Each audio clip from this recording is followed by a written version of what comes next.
Вот старая Османская империя. Как видно, здесь Северная Африка, берега Красного моря, Персидский залив, часть Европы с Грецией и Балканами, чуть ли не до Вены, Кавказ и еще много чего хорошего. Сегодня такие географические очертания многим в Анкаре не дают покоя. Во всяком случае, вот карта так называемой «Новой Турции», опубликованная недавно крупнейшей ежедневной газетой Турции «Милет». Это возрожденная Османская империя. Еще не в расцвете, но уже с Кипром, кусками Греции, Азербайджана, Грузии, Ирака и Сирии. Выглядит как план. Правда, скромный. Мысль летит куда смелее. Вот строки из турецкой Стар-газет.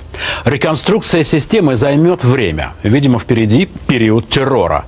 Но процесс, похожий на хаос, это роды. Как и полагается при родах, всему Ближнему Востоку, от Египта до Туниса, от Сирии до Йемена, придется перенести тяжелую боль. Опыт боли есть. В прошлом, например, геноцид армян 15 года. В будущем тоже многим может стать больно, например, грекам. Вот свежий текст из турецкой «Харет». Греки потерпели поражение на всех фронтах и не имеют никакой исторической перспективы. И Греция, и Кипр попросту не в состоянии удовлетворить свои амбиции в разработке нефтяных и газовых месторождений на шельфе Эгейского моря. Следовательно, они стоят на грани полного краха. Единственное, на что им остается надеяться – милость со стороны Турции, которая, возможно, сжалится и согласится выделить им кусочек энергетических богатств Средиземноморья. Турция уже сейчас стремительно превращается в региональную сверхдержаву. Ее население растет на 1 миллион в год. Пока 76 миллионов, где более половины моложе 30. Экономика хоть и несколько затормозилась, но все же прибавляет куда быстрее, чем в Евросоюзе. Расставшись с иллюзией евроинтеграции, в отношении Брюсселя Анкара ведет себя уже откровенно высокомерно. ЕС – самый двуличный союз всех времен.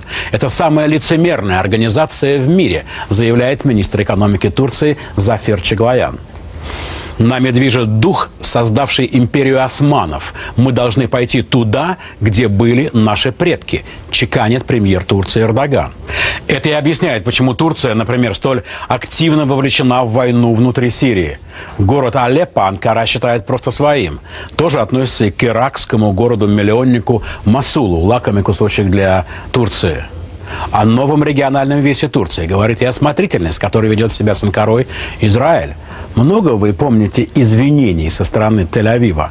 Вряд ли. Но вот в прошлом месяце Израиль у Турции просил прощения за то, что 3 года назад его спецназ взял на абордаж флагман «Флотилия Свободы», где уничтожил 9 безоружных турок, желавших прорвать блокаду сектора Газа. За всю историю Израиля это лишь 3-е извинение. Первое было перед американцами аж в 1967 году за случайно атакованный американский корабль «Либерти». Второй раз Израиль просил прощения у Египта за гибель 3 египетских солдат на Синае. Так что Турция уже в престижном клубе тех, у кого Израиль просил прощения. Сами турки такое не практикуют. Это стиль в расчете на вырост. Почему мы вообще говорим об этом? И вроде отношения с Турцией у России хорошие. Да, но мир все же не так стабилен, как нам хотелось бы. Он меняется и быстро.